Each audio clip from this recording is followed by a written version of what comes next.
Chapter 7, Section 1, The Nominating Process. Suppose your teacher stood in front of the class and said, "Here's a $1,000 bill. Who'd like to have it?" You and everyone else in the room would promptly say, or at least think, "Me." Suppose the teacher then said, "Okay, we'll hold an election. The person who wins the most votes gets the money." What would happen? If the election were held immediately, it is likely that each member of the class would vote for himself or herself. A few might vote for a friend. Almost certainly, however, the election would end in a tie. No one would win the money. But suppose the teacher said, "We'll hold the election tomorrow." What do you suppose would happen then? As you think about the answer to the question, you begin to get a sense of the practical importance of the nominating process, the first step in the process of electing candidates for public office. A critical first step. The nominating process is the process of candidate selection. Nomination, the naming of those who will seek office, is a critically important step in the election process. You have already seen two major illustrations of the significance of the nominating process. In Chapter 5, you read about the making of nominations, one as a prime function of political parties in American politics, and two as a leading reason for the decentralized character of the two major parties in the United States. The nominating process also has a very real impact on the right to vote. In the typical election in this country, voters can choose between only two candidates for each office on the ballot. They can vote for the Republican or they can vote for the Democrat candidate. This is another way of saying that we have a two-party system in the United States. It is also another way to say that the nominating stage is a critically important step in the electoral process. Those who make nominations place real, very practical limits on the choices that voters can make in a general election. In one-party constituencies, those areas where one party regularly wins elections, the nominating process is usually the only point at which there is any real contest for public office. Once the dominant party has made its nomination, the general election is little more than a formality. Dictatorial regimes point up the importance of the nominating process. Many of them hold general elections, regularly scheduled elections at which voters make the final selection of office holders, much as democracies do. But typically, the ballots used in those elections list only one candidate for each office, the candidate of the ruling clique, and those candidates regularly win with majorities approaching 100%. Nominations are made in 5 different ways in this country. Candidates are named to the ballot by self-announcement, 2 caucus, 3 convention, 4 direct primary, and 5 petition. Self-announcement. Self-announcement is the oldest form of the nominating process in American politics. First used in colonial times, it is still often found at the small town and rural levels in many parts of the country. The method is quite simple. A person who wants to run for office simply announces the fact.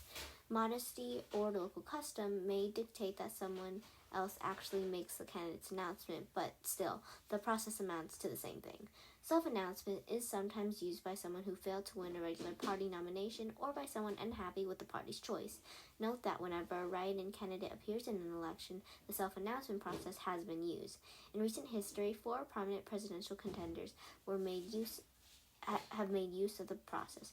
George Wallace, who declared himself to be the American Independence Party nominee in 1968, and independent candidates Eugene McCarthy in 1976, John Anderson in 1980, and Ross Perot in 1992, and all of the 135 candidates who sought to replace Governor Gray Davis of California in the state's recall election in 2003, including the winner, Arnold Schwarzenegger, were self-starters.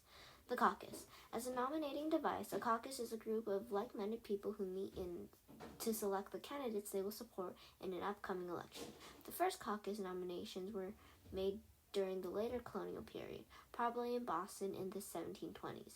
John Adams described the caucus this way in 1763.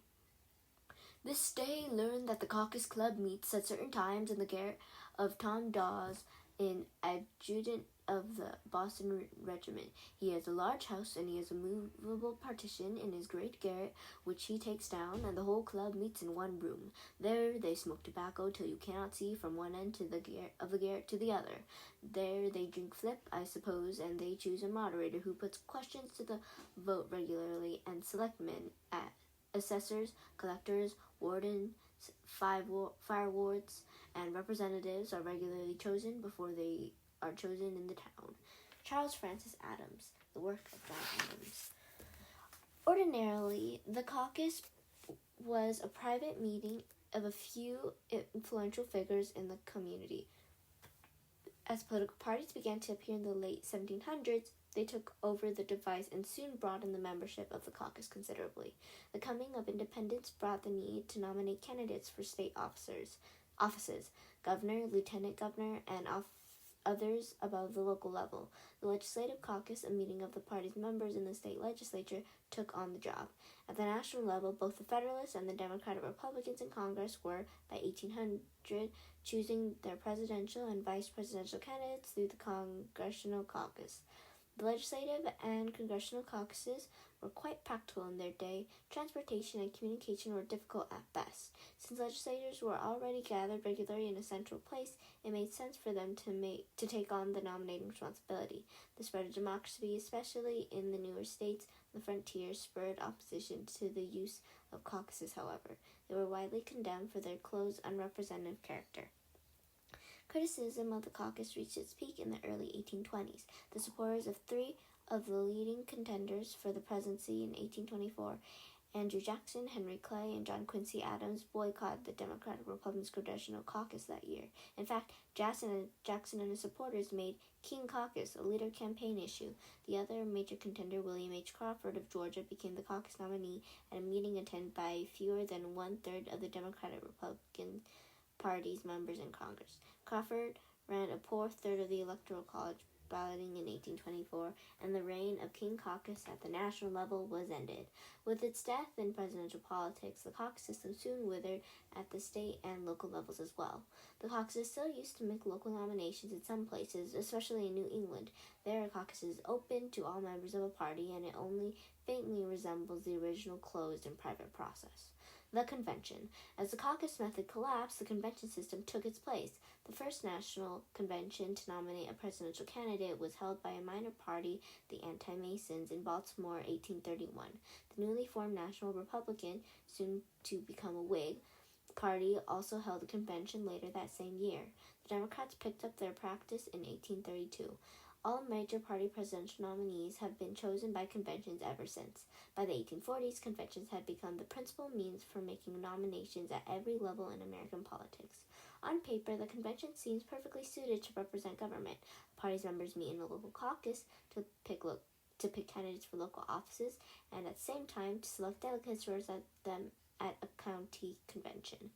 At the county convention, the delegates nominate candidates for county offices and select delegates to the next rung on the convention ladder, usually the state convention, where the delegates from the county convention pick the party's nominees for governor and other statewide offices. State conventions also send delegates to the party's national convention, where the party selects its presidential and vice presidential candidates.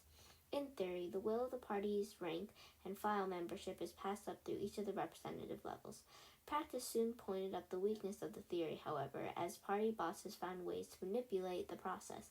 By playing with a selection of delegates, usually at the local levels, they soon dominated the entire system. As a result, the caliber of most conventions declined at all levels, especially during the late 1800s. How low some of them fell can be seen in this description of a Cook County, Chicago, Illinois convention in 1896.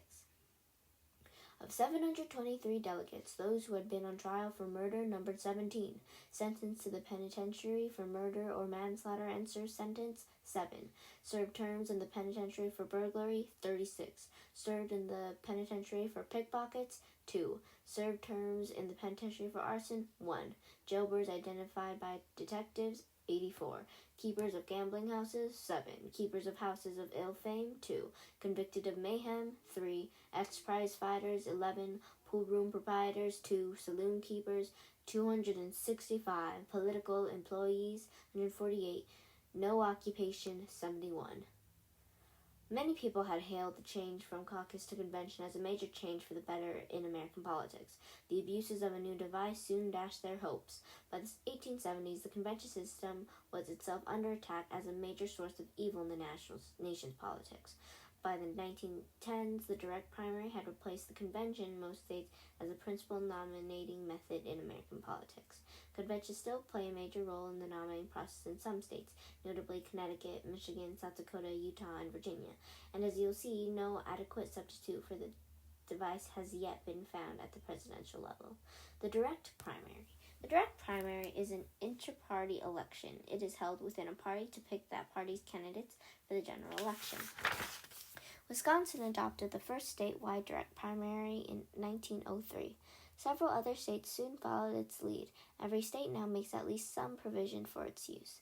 In most states, state law requires that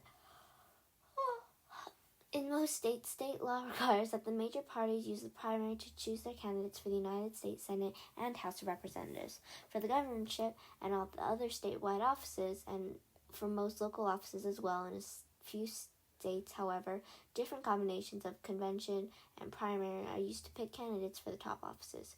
In Michigan, for example, the major parties choose their candidates for the U.S. Senate and House and governorship and the state legislature in primaries. Nominees for lieutenant governor, secretary of state, and attorney general are picked by conventions. Although the primaries are party nominating elections, they are closely regulated by law in most states. The state usually sets the dates on which primaries are held, and it regularly conducts them too. The state, not the parties, provides polling places and election officials, registration lists, ballots, and otherwise policies polices the process. Caucuses are also found in the presidential selection process. They are used to select national convention delegates in a handful of states, as you will see in Chapter 13. Two basic forms of the direct primary are in use today. 1, the closed primary, and 2, the open primary. The major difference between the two lies in the answer to this question: who can vote in a party's primary? Only those qualified voters who are party members, or any qualified voter. The closed primary. Today, 25 states provide for the closed primary, a party's nominating election in which only declared party members can vote. The party's primary is closed to all but those party members. In most of the closed primaries, the party membership is established by registration. When voters appear at the polling places on primary election day, their names are checked against the poll books, and each voter is handed the primary ballot of the party in which he or she is registered. The voter can mark only that party's ballot. He or she can vote only in that party's primary. In some of the closed primary states, however, a voter can change his or her party registration on election day. In those states, then the primary is not completely closed as it is elsewhere. The open primary. The open primary, also known as the crossover primary, is a party's nominating election in which any qualified voter can cast a ballot. Although it is the form in which the direct primary first appeared, it is now found only in 17 states. When voters go to the polls in some open primary states, they are handed a ballot of each party holding a primary. Usually they receive only 2 ballots, those of the Republican and Democratic parties. Then, in the privacy of the voting booth, each voter marks the ballot of the party in whose primary he or she chooses to vote. In other primary states, a voter must ask for the ballot of the party in whose primary he or she wants to vote. That is, each voter must make a public choice of party in order to vote in the primary. Through 2000, 30 states use a different version of the open primary, the blanket primary, sometimes called the wide open primary. Washington adopted the first blanket primary law in 1935. Alaska followed suit in 1970, and California did so in 1996. In a blanket primary, every voter received the same ballot, a long one list that listed every candidate regardless of party. For every nomination to be made at the primary, voters could participate however they choose. They could confine themselves to one's party's primary. They could switch back and forth between the party's primaries, voting to nominate a Democrat for one office or a Republican for another, and so on down the ballot. The Supreme Court found California's version of the blanket primary unconstitutional in 2000, however. In California, Democratic Party v. Jones, the High Court held that the process violated the First and 14th Amendments guarantees of the right of association. It ruled that a state cannot force a political party to associate with outsiders, that is, with members of other parties or with independents when it picks its candidates for public office. The court's decision in Jones made the blanket primary a thing of the past. 2 of the 3 states that use this device, Alaska and California, now provide for more traditional versions of the open primary. Washington, on the other hand, has gone a different route. Washington now provides the top 2 form of the open primary. There, the names of all those who seek nomination are listed by office on a single primary ballot. Then the top 2 vote getters for each office, regardless of party, face one another in a general election. Thus, 2 Republicans or 2 Democrats may battle one another in November. Louisiana uses yet another version of the open primary under what is sometimes called its open election law. There, as in Washington, all candidates for nomination are listed on a single ballot, and the top 2 vote getters, regardless of party face off in the general election. But if a candidate wins a majority of the votes in the primary, he or she is declared the winner of the office involved. So the primary becomes, in effect, the election. Closed versus open primaries. The merits of the two basic forms of direct primary have been argued for decades. Those who support the closed primary rely on three major arguments. They regularly claim that 1. The closed primary prevents one party from raiding the other's primary in the hope of nominating weaker candidates in the opposition party. It helps to make candidates more responsive to the party, its platform, and its members. It also makes voters more thoughtful because they choose between the parties in order to vote in the primaries. Those who criticize the closed party usually contend that 1. It compromises the secrecy of the ballot because it forces voters to make their party preferences known in order to participate, and it tends to exclude independent voters from the nominating process. The advocates of the open primary believe that the nominating arrangement addresses both of those objections to the closed primary.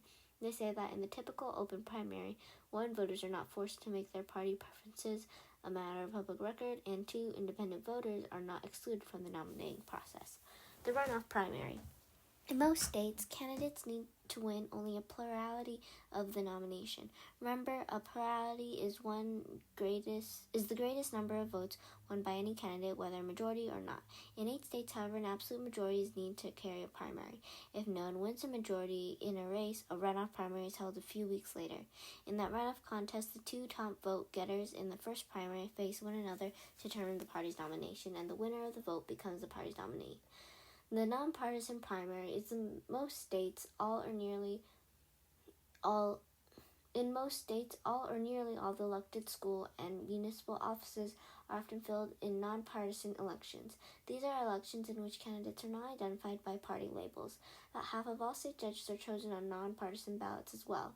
The nomination of candidates for these offices takes place on a nonpartisan basis too, and most often in nonpartisan primaries.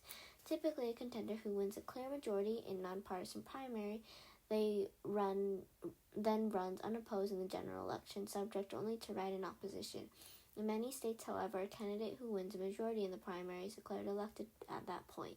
If there is no majority winner, the names of the two top contenders are placed on the general election ballot. The primary first appeared as a partisan nominating device. Many have long argued that it is not well suited for use in nonpartisan elections. Instead, they favor the petition method, as you will see in a moment. The presidential primary. The presidential primary developed as an offshoot in the direct primary. It is not a nominating device, however. Rather, the presidential primary is an election that is held as one part of the process by which presidential candidates are chosen. The presidential primary is a very complex process that was in place in a large majority of states in the most recent presidential election. It is one or both of two things depending on the state's involvement. It is a process in which a party's voters elect some or all of a state party's organization's delegates to that party's national convention, and or it is a preference election in which voters can vote for preference among various contenders for the grand prize, the party's presidential nomination. Much of what happens in a presidential politics in early months of every fourth year centers on this very complicated process.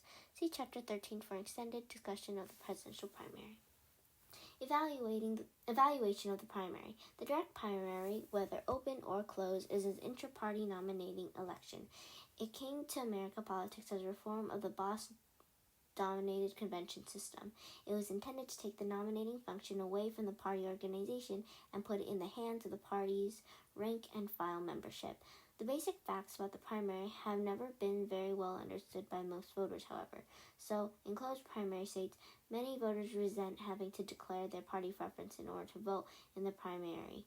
And in both open and closed primary states, many are upset because they cannot express their support for candidates in more than one party. Many are also annoyed by the bed sheet ballots they regularly see in the primary elections, not realizing that the use of the direct primary almost automatically means a long ballot. And some are concerned because the primary, and in particular its closed form, tends to exclude independents from the nominating process. All these factors, combined with the lack of appreciation of the important role that primaries play in the election process, result in this unfortunate and significant fact. Nearly everywhere, voter turnout in primary elections is usually less than half it is in the general elections in November. Primary contests can be quite costly, and the fact that successful contenders must then wage and finance a general election campaign adds to the money problems that bedevil American politics. Unfortunately, the financial facts of political life in the United States means that some well-qualified people refuse to seek public office simply because they cannot muster the funding absolutely necessary to finance a campaign. The nominating process, whatever its form, can have a very divisive effect on a party. Remember, the process takes place within the party. So, when there is a contest for a nomination, that is where the contest occurs, Republicans fight with Republicans, Democrats do battle with Democrats. A bitter fight in the primaries can so wound and divide a party that it cannot recover in time to present a united front for the general election. Many a primary fight has cost a party an election. Finally, because many voters are not very well informed, the primary places a premium on name familiarity. That is, it often gives an edge to a contender who has a well-known name or a name that sounds like some well-known person. But notice, name familiarity in of itself usually has little or nothing to do with the candidate's qualifications for public office. Obviously, the primary is not without its problems, nor is any other nominating device. Still, the primary does give a party's members the opportunity to participate at the very core of the political process. Petition. One other nominating method is used fairly widely at the local level in American politics today. Nomination by petition. Where this process is used, candidates for public office are nominated by means of petitions signed by a certain number of qualified voters in the election district. Nomination by petition is found most widely at the local level, chiefly for nonpartisan school posts and municipal offices in medium-sized and smaller communities, and increasingly for judgeships. It is also the process usually required by state law for nominating minor party and independent candidates in many of the states. Remember, the states often purposely make the process of getting on the ballot difficult for those candidates. The details of the petition process vary widely from state to state, and even from one city or county to the next. Usually, however, the higher the office and or the larger the constituency represented by the office, the greater the number of signatures needed for nomination by petition.